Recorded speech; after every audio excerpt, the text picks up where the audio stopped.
leadership to me is just those 8 letters up there. Does anybody in here besides leader remember what they stand for? I said the same thing last year.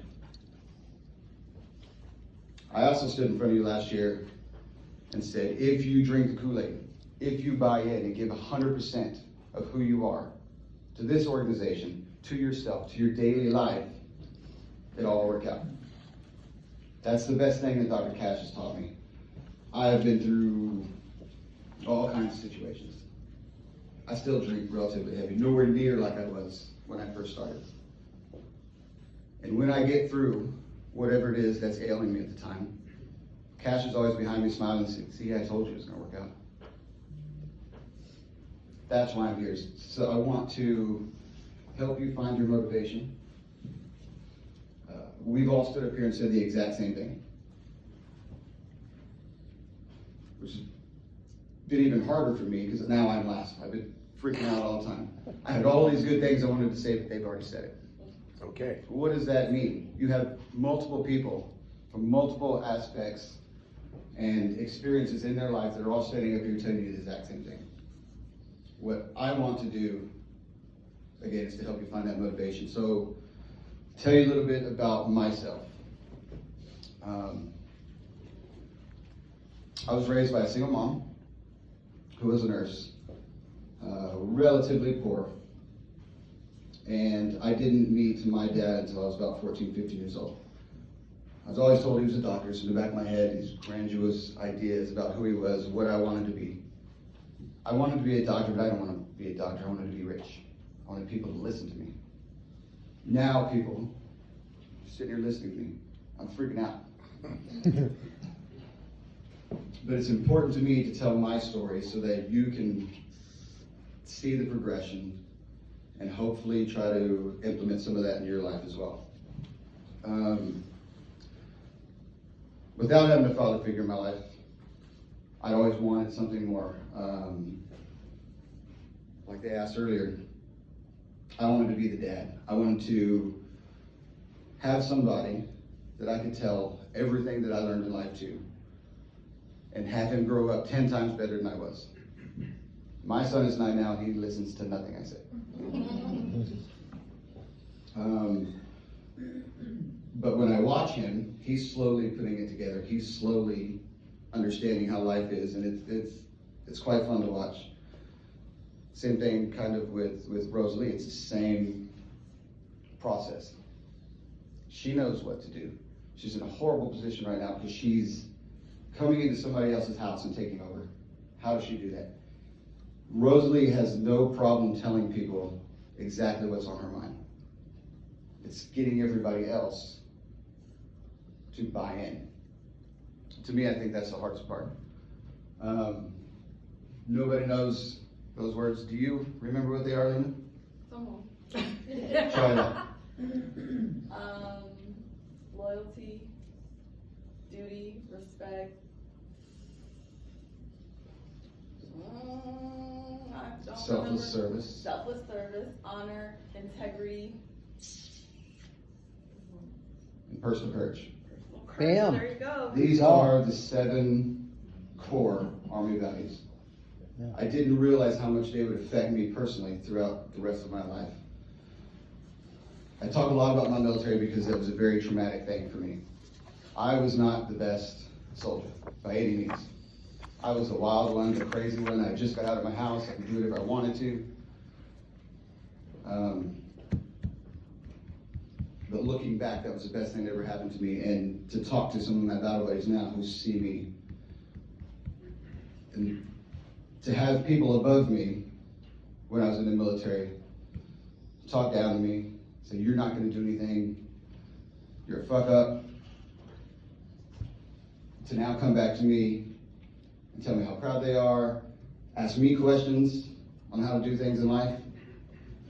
That's why I'm doing what I'm doing. Yeah. Does anybody remember the picture that I put up last year? Yeah. What was it? Dr. J. Sweeping. Dr. J. Sweeping. Oh, shit. I knew you were going to do this. I found it again. This is a new one, this was taken last week. Somebody spilled coffee, and somebody yelled for a mop. As I was walking back and forth to the rooms, I said, I've got it. Give me 2 minutes. I wanted to make sure the rooms were set up. I was prioritizing my day. I said, just literally give me 2 minutes. Within that 2 minutes, he went down and he started mopping. I don't have pictures of Kasha or Hernandez, but they take out the trash. That bothers me. It took a long time to get over that and be comfortable with seeing my boss and my leader doing the grunt work. Because he understands, he's leading by example, and shit needs to get done. If not him, then who? If not me, then who's gonna do it? Just so happens, Dr. Beard is standing back there. I don't mean to call you out or say anything about that, but why couldn't she do it? I was gonna do it, I just didn't have the chance. In my defense, I did help him find them all.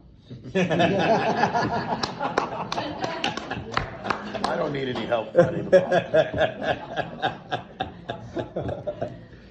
That's always been something that I've also held on to is the saying up there. A leader and a boss are two completely different things. A boss is somebody who is just going to stand there and tell you what to do. Leader leads by example. That is something that he does every single day. It makes it extremely hard to want to complain. I complain, I just don't do it to y'all. I go home and say things to my wife. Or I say things when we're out at the bar drinking that I probably shouldn't say, but I'm still human too, right? I still have the exact same thoughts that you guys do. One of the biggest turning points for me in my military career is when people that I thought were my friends not turned their back on me, but they let me know that my friendship took a back seat to me being a team player. I don't want to be a leader. I want to be a team player. One thing I was extremely happy about listening to everybody say yesterday is that nobody said until Chris's very end, you have to learn to follow. That was one thing I wanted to tell people.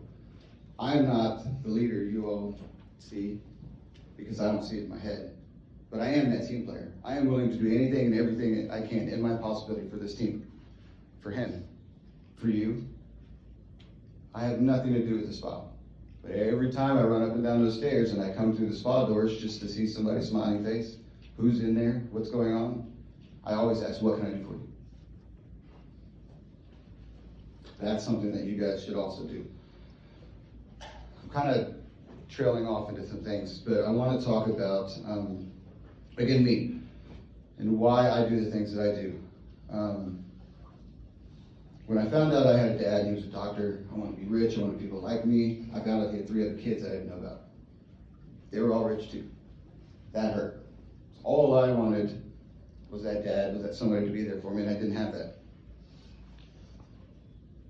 The only way I could figure out to have people like me was to be funny, to do something wild and stupid so there were people looking at me. I got the attention that I wanted and I craved. That's still something now. I crave attention from people. I want him to come up to me every day and say, hey, you're doing a good job. That is that self-validation that I have to have. People don't know that about me. No, we do. But it's a very driving force for me. But at the same time, for the last 2 weeks, people have been telling me, hey, how good your speech was last time. I don't think so. I've got to remember it. I hope I remember this one too. I hope we're getting it on. So I can look back and figure out what I did wrong, what I did right, how to better myself from this.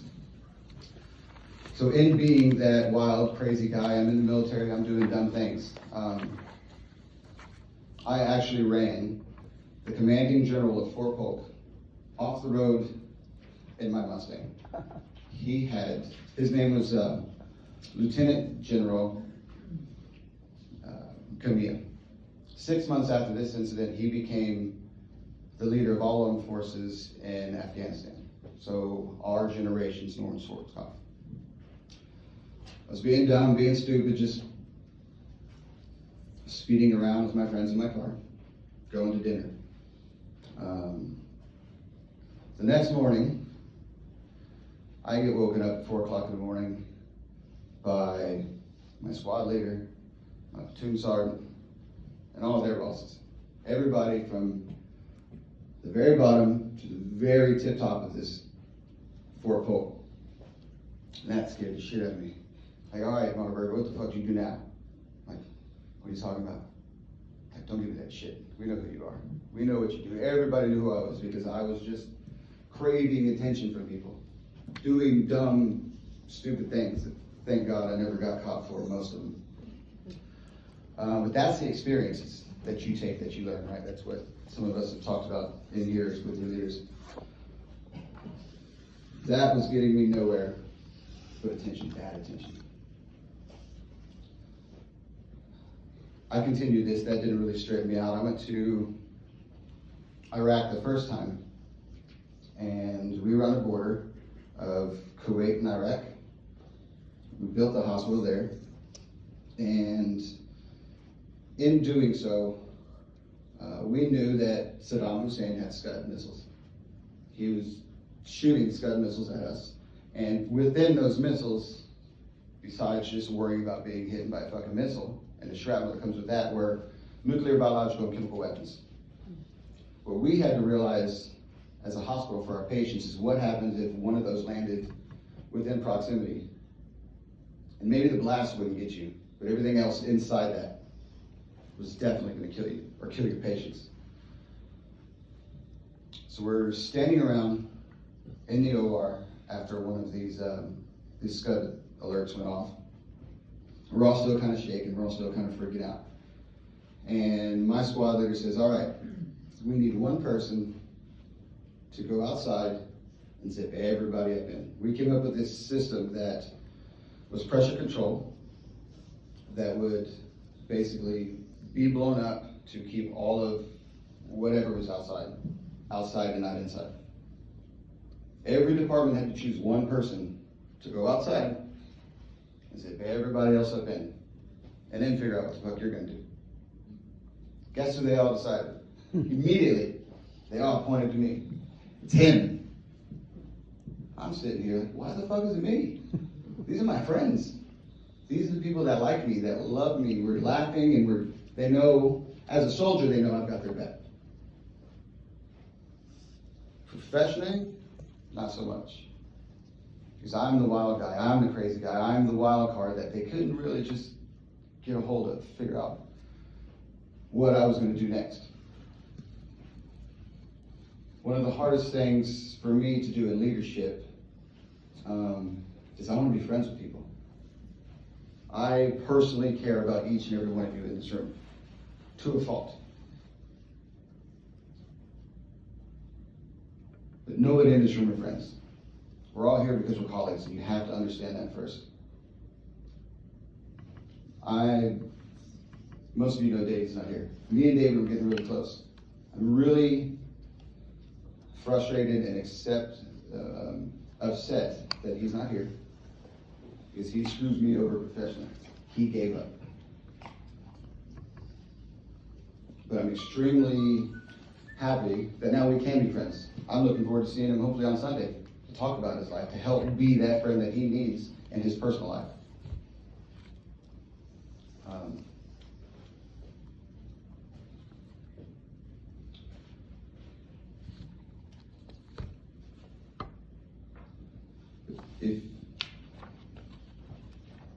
Sorry, John likes to get so much in my head I want to say and to get out and to just try to put across to you. You may advance it. No, I need something to do with my hands. Oh, okay. Again, back to the loyalty, duty, respect, everything that's involved. Another, I guess, instance that happened to me is in the military. As a scrub tech, I was an E1 through E4, which is the lowest you can get. You're just coming in, you're just trying to figure out life. Everybody in the operating room, from the doctor to the anesthesia to the nurse, they're all officers. Completely way above my pay grade. When I was at Abu Ghraib, the second time, we were doing surgery in a box, a big aluminum box. We had 2 beds inside it. We had so many casualties one day that we were operating on 2 people at the same time in a room smaller than the biggest room at Maximus. That's got a lot of issues that come with it, but we're trying to save these guys' lives. We'll worry about infection later. For some reason, we only had 1 amputation saw. I don't know what happened that day.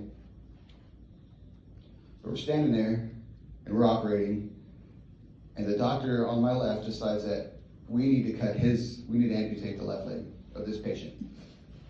They just amputated the right leg of the other patient on the other bed. We only had 1 saw. It takes a long time to clean that, to sterilize that, and get it ready. The surgeon says, give me the fucking saw. I said, you can't do this. It doesn't matter if we're saving their lives. No, it doesn't matter. It matters to me. It matters to that patient. It goes against everything that I've been told ingrained medically. So I'm standing here arguing with this lieutenant colonel, and I'm nothing. I'm the wild, crazy guy nobody gives a shit about. But I care for my patients no matter who they are, what they've done. I didn't want to know why they were here. I know that was supposed to be my enemy. But I had to stand up and say, you can't use this saw on this patient because it's got the blood of this patient on it. And I couldn't understand why this doctor just didn't care. That started a lot of shit when I said no. Everybody in the room got upset over here. Everybody in the room said, no, you have to do this. I'm not. It got all the way up to my Fulberg, who was in charge of everything. And he said, Specialist Marburger, what the hell are you doing? And I stood up to him, scared shitless. And I said, it goes against everything I believe, everything that we've been taught to do. He says, well, why do you care so much? Because I'm that voice for that person, whoever they are, whatever they did. I have to stand up for what's right. Long story short, I was right, and everybody came back to me and apologized for that. And that set me up against everybody else. But those are the things that I thought about. I was being loyal to the patient, loyal to my beliefs. I had a duty to stand up to do what was right. And it all worked out.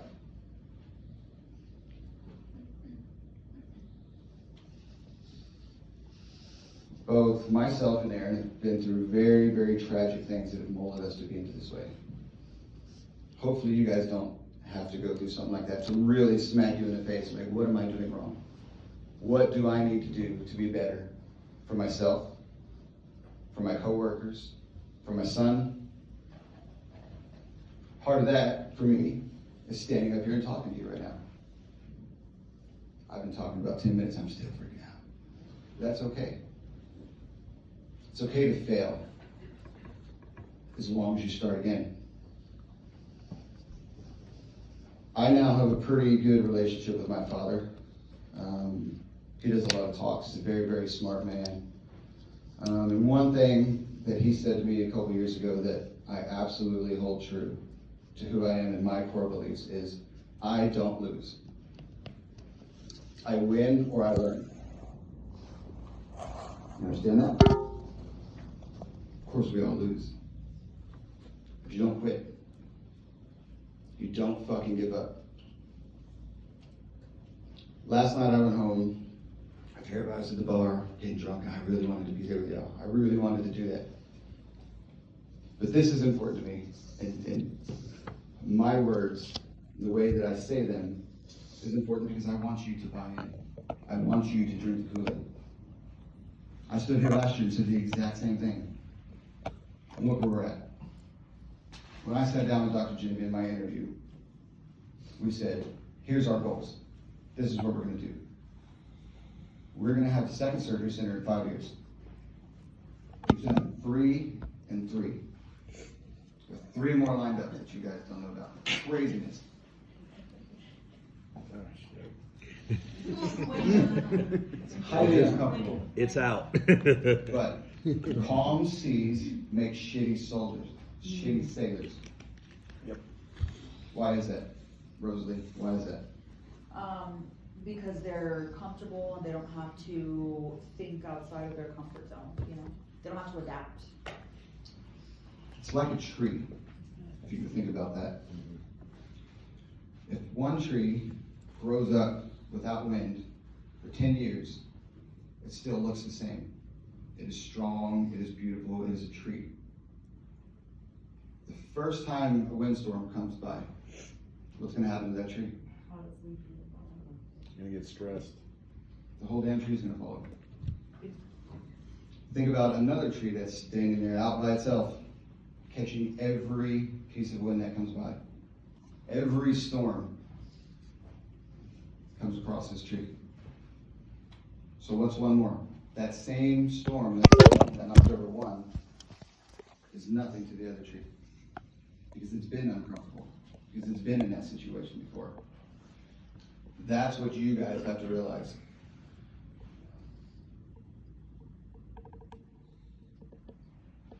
I wasn't a reader before I met Dr. Jimmy. I hated reading.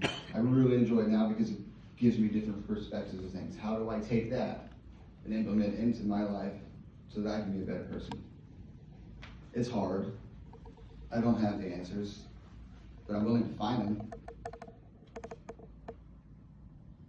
Again, that's why I'm up here. I'm purposely making myself uncomfortable and freaking out because I know at the end, I'm going to feel so much better for doing this.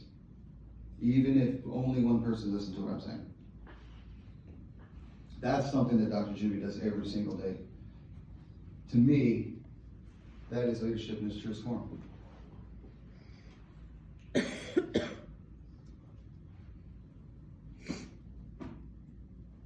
Overheard quotes.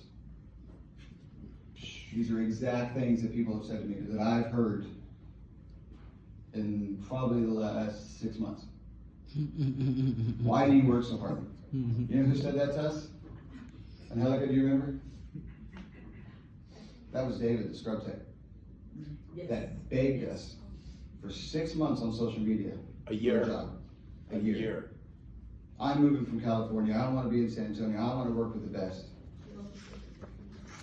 So I went out of my way to make sure we gave him a shot. And then I overhear him saying to everybody else, and I go, why do you work so hard? Why do you not? I'm offended by that. You're not just working hard for yourself or for him, you're working hard for me. Dr. Cornejo, Dr. Cash, Ashley. We're not your friends, but you do owe that to us because you owe it to yourself. That's not my job description. I hear that all the time too, constantly.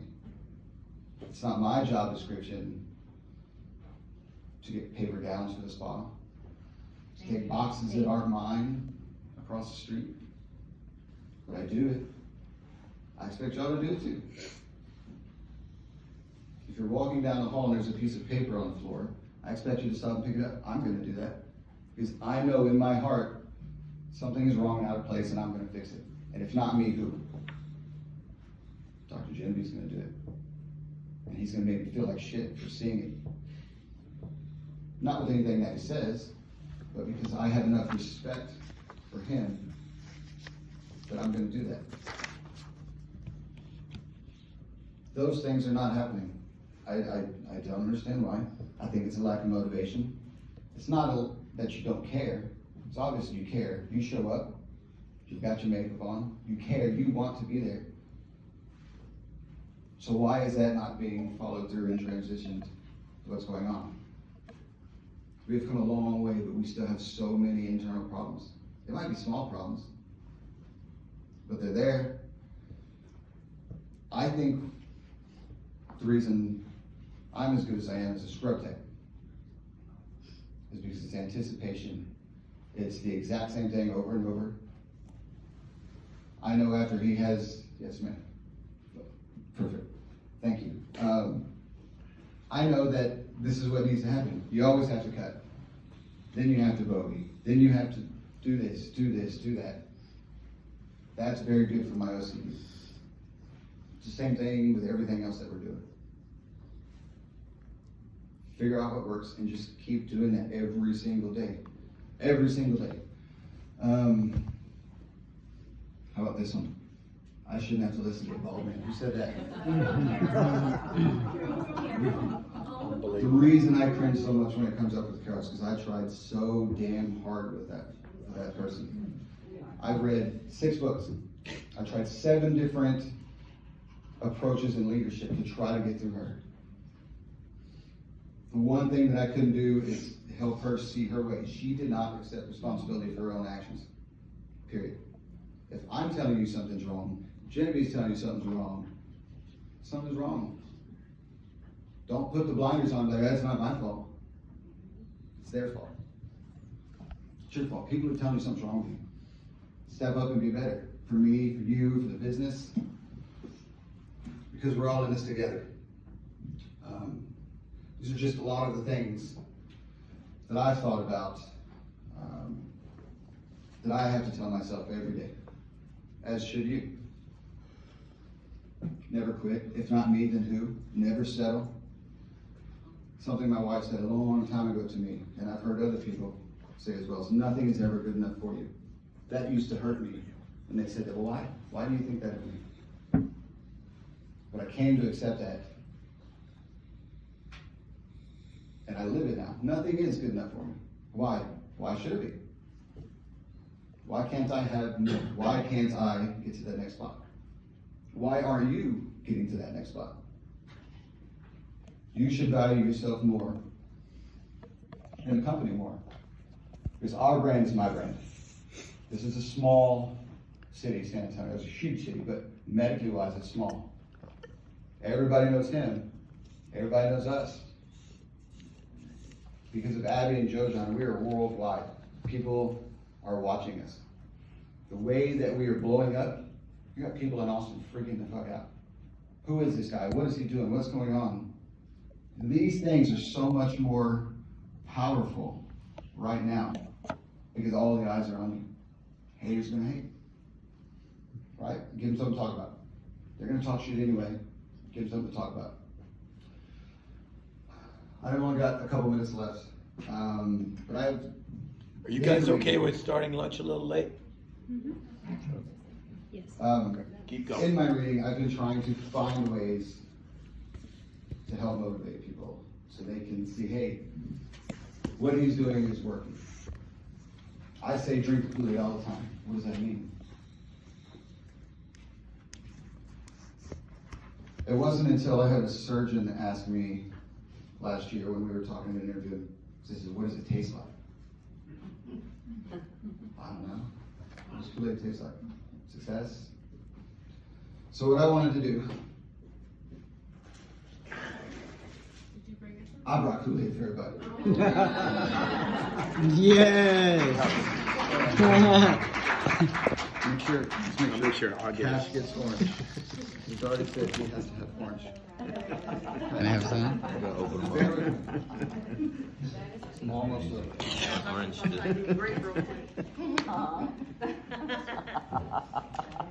Everybody drink the Kool-Aid. Everybody take one. Everybody has one here? You have one? Take it out. I want you to hold it in your hand. Everybody has one? raspberry. That one.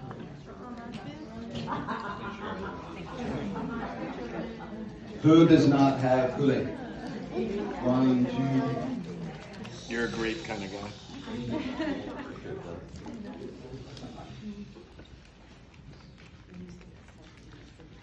Does everybody have Kool-Aid?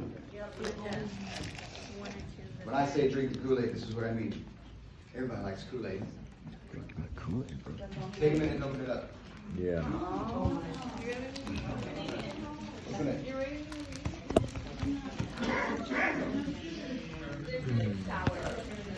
Just open it. Just put it all in there. Point. Kool-Aid. What is Kool-Aid? Drink the Kool-Aid.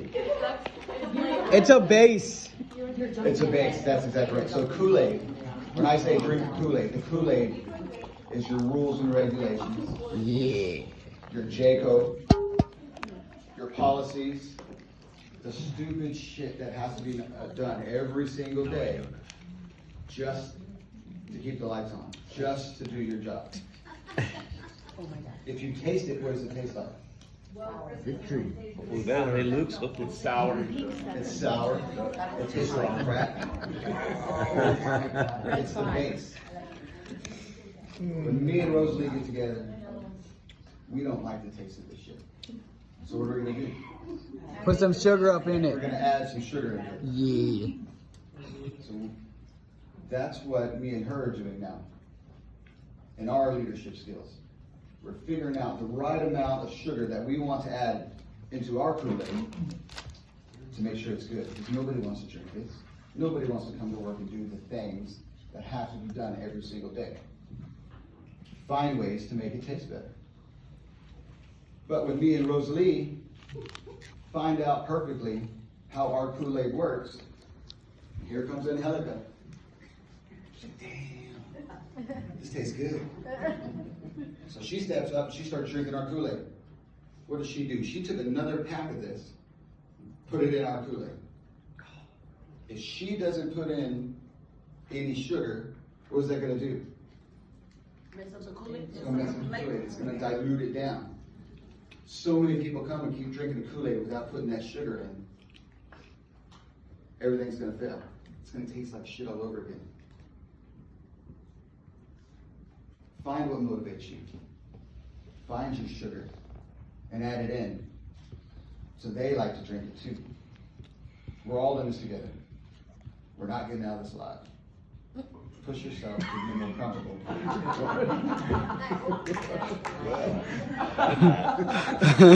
Cancel that line. Hey, I want everybody to take out their cameras and take a picture of this slide. And before you decide to do weird things like complain or gossip, I want this to be in your iPhones or whatever you have, Samsungs. Nobody should have no. You guys we shouldn't have have to be any but iPhones. iPhones here. And I want you guys to keep this on your phone, because the first thing I'm gonna do is refer to it. I'm gonna say, show me your Justin's values. One thing that really sticks out up there that I've heard Genevieve say in the last year to me, very personal, that I have to continue to do every single day, is eat the elephant bite by bite. There's 100 things that I have to do every day. And when I see him, he's going to give me 10 more. And it sucks. I try hard, like no feeling. But it sucks. If you can just prioritize your things and write it down, don't forget there are things that you still have to do, but if you can prioritize them, if you can take one bite at a time, Rosalie, take a deep breath, one at a time. We'll get through this together. Thank you very much.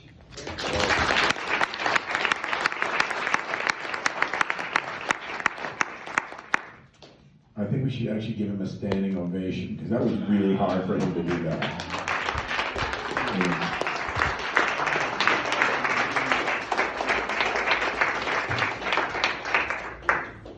You can leave that up. That's a nice picture. Drink the Kool-Aid, everyone. Drink it. This was a awesome experience for me. I think it was eye-opening for 99% of you, because you've never really had someone call out your shit. And you had six speakers? We have six individual speakers who took the time out of their week to come here to help us. And I appreciate everybody here. I may be hard on you right now, and I may be talking to you individually. And can you understand why now? Everything I've been telling you, people have done it for 1,000 years. I just read books on it. And I'm not reinventing the wheel, and I'm not a meanie pants. I just expect excellence. And just be excellent. It's harder to be excellent. It's harder to wake up. It's harder to get your makeup on before you come to work. It's harder not to get on your screen. It's harder to call patients and get your own patients. It's harder to do that, but guess what? As Sylvia knows, I'm watching all the time. I just choose not to act. So if you don't think I'm watching, come to the operating room. I called out Teresa the other 2 weeks ago for sitting and wasting Mackenzie's time.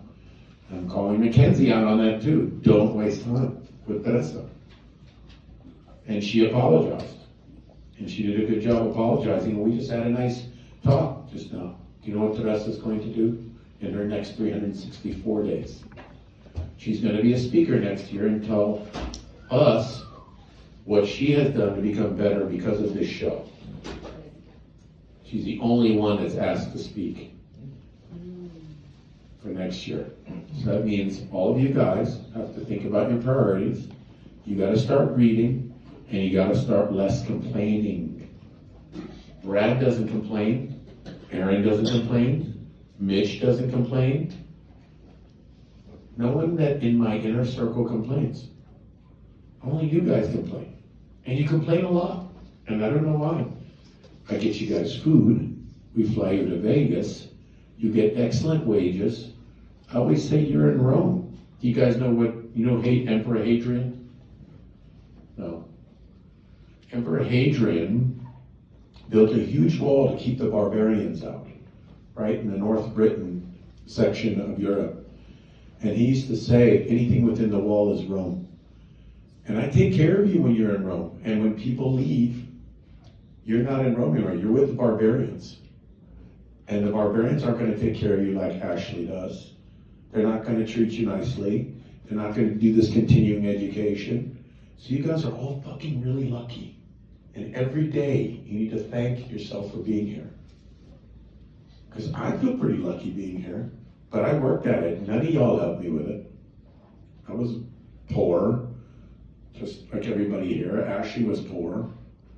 But we worked our freaking asses off. And if you want a good life and you want more money, you need to work your ass off. Not just come to work and be accoladed for coming to work. I heard the other day, well, I come every day and I do it. What? Isn't that called a job? Don't I pay you to come to work? Don't I pay you to be on time? Is that something I have to bonus you for?